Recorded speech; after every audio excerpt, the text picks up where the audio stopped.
Today's videos know your numbers. So what does that mean? As a dental hygienist, we use a tool called a periodontal probe to measure the gums. And what that does is take little measurements in millimeters to measure below the gum line to see how healthy your mouth and gums are. Normal healthy gums measure 1 to 3 millimeters. Disease starts at 4. 5 and 6 means you're more into a periodontal disease. And then anything over 6 is probably more of a severe disease and you have some bone loss. So I'm going to use a couple of models a little later in this video to describe the bone loss, show you measuring and what that means.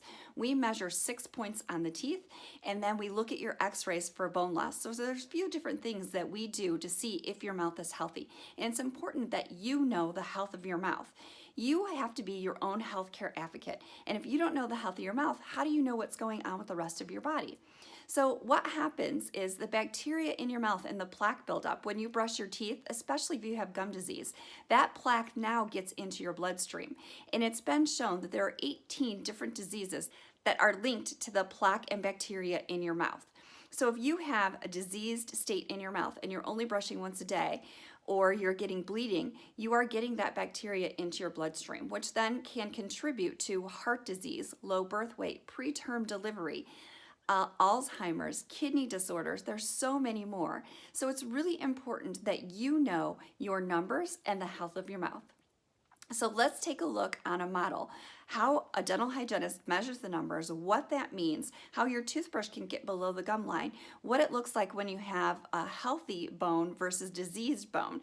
And then you can make sure that you know your numbers when you go to the dentist, you know what questions to ask, and you know, is your mouth, your dirty mouth, contributing to what might be going on systemically. And as a dental hygienist, I have learned that when we can't get control of what's going on in someone's mouth, it usually means there's an imbalance in their body. So if you're having bleeding or you have gum disease, it could be a sign that you have something else like cancer, leukemia, diabetes, thyroid problem. All of this can be diagnosed with your mouth. So when you go to the dentist, it's now no longer just about cleaning your teeth. And your hygienist doesn't just clean your teeth. She looks at your medical history. What medications are you on? Are you having dry mouth? Because dry mouth contributes to cavities. And sometimes the medications you're on contribute to the dry mouth. So there's so many things that your dentist and dental professional, your dental hygienist, can tell you about what's going on in your mouth and then which products you choose based on what's going on in your mouth. So let's take a look into what could possibly be going on in your mouth. So I'm going to show you on this model what it looks like when your dental hygienist is measuring your gum with this probe. So this particular probe is color-coded to make it easier for you to be able to see down below the gum line. The green is 1, 2, 3. The white in between is 4 and 5. And when you get to the red here, it's a 6. And then it goes 7, 8, 9, 10, and down below. So if you have numbers that deep, that's probably not going to be good. Your dental hygienist will usually start on tooth number 1 or 2. This model has 1 through 16. 17 through 32. It looks like it's missing number 19 right here. So I'm going to start on number 1, and normally they'll start and go all the way across on the outsides and then come back along and go on the insides. And we measure 3 spots on the teeth. So we measure what's called the distal, the straight, and the mesial. So I'm not going to go quite the way that we would normally do this just so you can see what's happening, but the hygienist will take the probe and gently walk it down below the gum line. So you can see this is a 3. And then she'll kind of walk it across and measure points on the tooth. And it could fall, down below here or when we walk in. Generally, we measure the distal, the straight, and the mesial like I just said. So if she walks it in, this is a 3, still going over to 3, coming back over, this would be a 4, and then moving to the next point of the tooth. 3, walking around. Now I can push it down here to a 6. So you can see how far down this probe goes below the gums if this is a 6 millimeter pocket. It's almost impossible for you to get your toothbrush that far down below the gum line. So your toothbrush bristles can usually sweep about 3 millimeters down below the gums, which is why we like them to be 1, 2, and 3, because you can get in there and get the bacteria out. The bacteria gets this far down below the gum line. It's almost impossible for you to get in there, and we need to get in there and scrape that out. So on this model, you can see down below the gum line. I'll show you on this model what it looks like and what we're actually looking at and why we kind of scale and do this blind. But on this model, it's a great demo of these numbers. Let's let's measure what your hygienist would normally be doing. So 3, 3, 3, 4, 6, 6, 6, 6, 6, 3, 3, 3, 3, 3, 3, 2, 2, 2, 2, 2, 2, 3, 3, 3, 1, 1, 1, 1, 1, 1, 2, 2, 2. So I'm doing it a little faster. 2, 2, 3, 3, 3, 3, 4, 6, 6, 5, 3, 4, 3, 3, 3. Then your hygienist is going to come back around. 3, 3, 3, 3, 3, 3, 6, 6, 3, 2, 1, 2, 2, 1, 2, 2, 1, 1, 1, 1, 1, 1, 1, 1. Not too many people have 1, 1, 1 up there. 2, 2, 2, 2, 2, 3, 2, 2, 3, and we measure a little bit more in between here, but I'm just kind of showing you for the video. 3, 2, 3, and obviously you can't tip upside down like this, but it would be very nice for us if you could. 2, 1, 2, we have to lean over, so the further you can tip your head back, the easier for us. 3, 2, 3, 3, 3, 3, we lean over all day long. Sometimes I can't even stand up by the end of the day. 3, 2, 3. Then we move to the bottom and we do the same thing on the bottom teeth. Let me move it a little closer so it comes in. So 3, walking the probe around, this would be a 6. See how far down that goes? So this, usually when we're probing, it goes down to where the bone is. So you can see the bone through here and how it kind of scallops. In healthy teeth and gums, it kind of comes straight across and it's higher up here. So on this model, this is already showing bone loss, and I'll show you on the other model a little better once I show you the gum measurements. And I know I'm taking a long time doing this, but I just want you to get the idea of what the dental hygienist is doing. She's walking this probe around and measuring the space between the bone and the gum here. So that's what she's doing. She's gonna put this probe down, and where the bone is where it's gonna stop. And you have a loss of attachment here if this probe goes this far down below the gum line. So it's healthy when it only goes and only to the green here. Oops, I'm moving it. 3, 2, 3. 3, 2, 3. So you can see this is obviously a deficit. This is going to be more like a 6 to this bone here. So your hygienist is going to measure to where the bone level is here. But I'm just kind of showing you the 3, 2, 3 and not making it all be diseased like here 6, 6, 6. So where you've had bone loss, if you have bone loss like this, your teeth are more than likely going to be loose when we wiggle them because you've lost this much bone. And this is why we need the X-rays, because your gum tissue is here, your bone level is here, and we can't see that. I don't have X-ray vision. It would be great if I had that superpower, but I do not. So 3, 3, 3, 3, 3, 3, 3, 3, 3, 3, get it down in there. This would be 6, 7, 8, 6, and then coming back 3, 3, 8. Then you're just going to come around this way. 3, 2, 3, 3, 3, 3, 3, 2, 3. I'm just going to go ahead and go around the whole thing. 2, 1, 2. 2, 1, 2, 2, 1, 2, 2, 1, 2, 2, 1, 2, 2, 1, 2, 2, 2, 3. You wouldn't turn like this, but I'm going to go ahead and turn it this way and just kind of come from a distance. Again, I wouldn't do it this way, but I'm going to do it so you can see. 3, 2, 3, 6. This would be 6, 7, 8, 9, 6, 2, 2, 4. Okay, so you get the point of what it looks like when you're measuring the gums and what you're doing. So this is more what your teeth look like, and that you have gums and we cannot see below there when we're measuring. And so we're using this probe and just kind of blindly taking this probe until it stops and let us know how deep that is.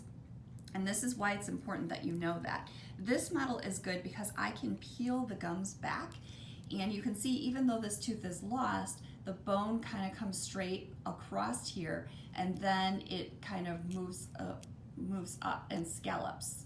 Same thing on the bottom. On this side, it's the healthy side, and the bone pretty much goes straight across. So when we take X-rays, we are looking to see, do you have any cavities between the teeth that we can't see? Where is your bone level? Is your bone level up to where it's supposed to be? So you can see that this is where the enamel of the tooth starts. This is the hard part, the enamel of the tooth. And then right where this line is, this is called the CEJ, where the cementum meets the enamel of the tooth. So it's the cemental enamel junction, CEJ. This part of the tooth is the dentin. It's the inner layer of the tooth, and it's softer and more susceptible to getting cavities. So when you've had bone loss and you've lost the bone and you've lost the gum and this part of the tooth is exposed, it's usually yellower. These teeth are very yellow. Most people's teeth are yellow, but they want them to be white. But this yellow part that you see when you look in your mouth is actually the root of the tooth, and it's going to be more susceptible to getting cavities. And when you let the plaque sit along the gum line and you only brush once a day, it weakens the tooth. Your teeth can take a lot of abuse. Your enamel is the hardest substance in your body, and it's also the only part of your skeleton that you clean. Just a fact. So you would need to make sure that you're brushing at least twice a day to remove any plaque and bacteria that build up on there, because if you don't remove the soft deposit and it gets down below the gum line and you're not sweeping that off, not only does it cause bone loss, it causes tartar buildup. So I'm going to pull this off of here, and you can see this is the tartar buildup. So when we can see tartar on X-rays, it usually looks like this down below the gum line. The thing is, look at what happens. You don't see that when you look at your teeth this way. I don't have the gums in there very good, but you can kind of see like a dark spot underneath the gum line, or your gums look kind of purple through here, because what you're seeing is that tartar that now has turned dark. So you can see this spot right here. This is tartar here. I can feel it, so I can feel it. Sometimes when you're probing, your probe actually stops here on the tartar and doesn't go down below the gum line. So sometimes you have to move your probe around this tartar, or you have to get the tartar off and then reprobe. So I could be getting a false 1 millimeter reading here because my probe is stopping on this and I'm not getting around the tooth and down to here where it's actually a 6 millimeter pocket, you can see. This is why it's important to get your teeth clean, because you want to get this plaque and calculus off before it's been there so long it turns dark. And then when you're not getting on there and cleaning the tooth, you can see that tartar just keeps growing and building all the way down to the bone. When you have it here, this is when the teeth start to become loose, and we do a mobility and they can wiggle. When they can wiggle, this would be a type 3 or 4 mobility. This is pretty loose. So you should not be able to wiggle your teeth. Some people have a normal like little plus movement here and the teeth do move a little bit, but if your teeth can wiggle like this, you probably have bone loss and you've lost the support, and that's why your teeth are loose. And you're definitely going to want to see a dentist. Sometimes they can splint them to hold them in and save them longer, but sometimes you're just going to lose them and you may need an implant. The problem here is you've now also lost the bone. So if you are eligible for an implant, you're now going to have to grow some more bone in here for the implant to stay and have something for it to hold onto. All of this is preventable by going to the dentist early, taking your kids to the dentist early, and brushing and flossing daily, once in the morning, once at night. So you get that off, or if you've missed something in the morning, you can at least take your time and get it off at night if you're in a hurry.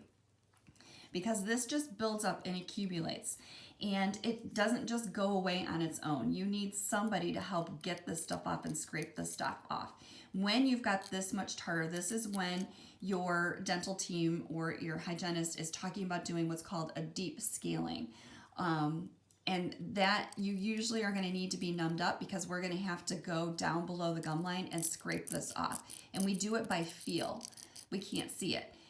The only way to actually be able to see it is to go see a periodontist, and they will pull back the gums like this, not quite this much, but they'll pull back the gums and they'll be able to get in here and see and clean all this stuff off and know that they're getting all of that off. So you can see that that builds up. You can see on these lower front teeth how there's still some buildup here, but it's not as dark and thick and heavy as it is back here. So the longer you go between getting your teeth clean, the more this stuff builds up and gets thicker and darker and harder to get off and harder to scrape off. And we use a machine called the Cavitron or a piezo, and it vibrates at 4,600 RPM a minute, and it's like a little jackhammer and gets this stuff off. So your instruments have to be very sharp to get this off, because otherwise you just pick part of it off and you burnish it into the root surface and it doesn't come off all the way. So when you have to scrape all this off, you can imagine this is what causes sensitivity, and this is why you're going to want a sensitivity toothpaste, because the sensitivity toothpaste closes those tubules off, or the fluoride does that as well. So it closes that off and makes it not be susceptible, because this is now protecting your tooth and you're scraping that off, and now you've opened everything up on the tooth, and that's where you get sensitivity. So this is what I mean by knowing your numbers. Know your bone health. Get X-rays. See, is your bone straight across? Is it scalloped? Have you lost that? Do you have any mobility? What are your numbers? Are they 1, 2, and 3? Are they healthy? And you know, if it's just gingivitis, a lot of times gingivitis, even if it's a 4 millimeter pocket, it's not because you've lost this bone. It's because the gums are inflamed. So if I were to put this back up, you can kind of see how it looks like the gums are puffy and kind of peeled away from the tissue. Let's stick this back up in here. So you see what I mean. Sometimes when this kind of pulls away here, it's just inflammation. And when you get in there and brush twice a day, every day, it squeezes back up and it's tight along the teeth. If it looks rolled like this, then that's showing that there's starting to be some disease, and your gums can't talk. So they bleed to say, help me, brush me more. So you want to make sure in that case that you're taking your toothbrush and you're angling it towards the gums, so the bristles are getting down below the gums a little bit and they're cleaning down below the gum line. If you have a manual toothbrush, you have to get it down in there, and you actually have to do the circular motion to get in there. When you have an electric toothbrush, and you guys that know me know that I love this burst because the bristles are tapered. See how when I kind of tilt that, you can see that? The burst, when you angle it at a 45-degree angle towards the gum line, it gets down below the gums and it massages the gums, and it will, it'll take sometimes, if they're this bad, it could take 7 to 14 days to make this be healthy. But then I can show you on this model that if you angle it towards the gums, you can see that this burst toothbrush gets down below there about 3 millimeters. So that's what I love about this burst toothbrush, and what I love about this model is you can see when you angle it, you don't even have to hold it. It's doing the motion for you. Let's see if I can do it this way. See how far down it gets below the gum line? All you have to do is hold it, and it will angle and do the motion for you. And you can see how far it gets down below. So that's about 3 millimeters, but you have to be angling your toothbrush. And I would start on the back and then move forward. Hold it for a good 1 to 5 seconds, depending if you're getting bleeding, and then move to the next spot. So you can do 1 to 2 teeth at a time and move to the next spot. 1, 2, 3, move to the next spot. The longer you hold it, the longer it's going to massage the gums and make your teeth feel nice and clean. And you can see when you get to the inside, if you're trying to get the back teeth and you have pockets on the back, sometimes it's better to come over the top this way to get the back side of the tooth, and then just turn to get the insides or turn to get the outsides. And you saw that little pause. Every 30 seconds, this burst toothbrush pauses to let you know now it's time to change to the next side. So you should take about 30 seconds to go along the outside here, 30 seconds on the inside. So you want to make sure that you're not just brushing this fast, because you can see you're not giving the toothbrush time to get down below the gum line there. So you want to take your time and let it go around. So depending on how many teeth you have and the disease in your mouth, so you can see it shuts off after 2 minutes. You may need to turn it back on and go a little longer than 2 minutes, to get all of these areas, especially if you have all 32 teeth. If you don't have all these 32 teeth in there, you're not going to need longer than a minute. But you want to take the time and let these bristles get down below the gum line. You can kind of see them tapered. See how they get down below there? And just keep moving. So I know that this was a really long video, but this is know your numbers. This is how an electric toothbrush can get down below there and clean that out, and what a probe actually does and what your hygienist is doing when she calls out the numbers. If you're going to a dentist and they're not taking these numbers, sometimes they just don't tell you, they don't call them out loud, but you need to know, you need to ask, know your numbers. If there's anything that I can do to help you, you can get a hold of me at support@dentalhygiene411.com. Click the link below and make a comment, and also click the link below and download the PDF on knowing your numbers. And if this was helpful, like, subscribe. A healthy mouth is a healthy body and a healthy life. Thanks for watching.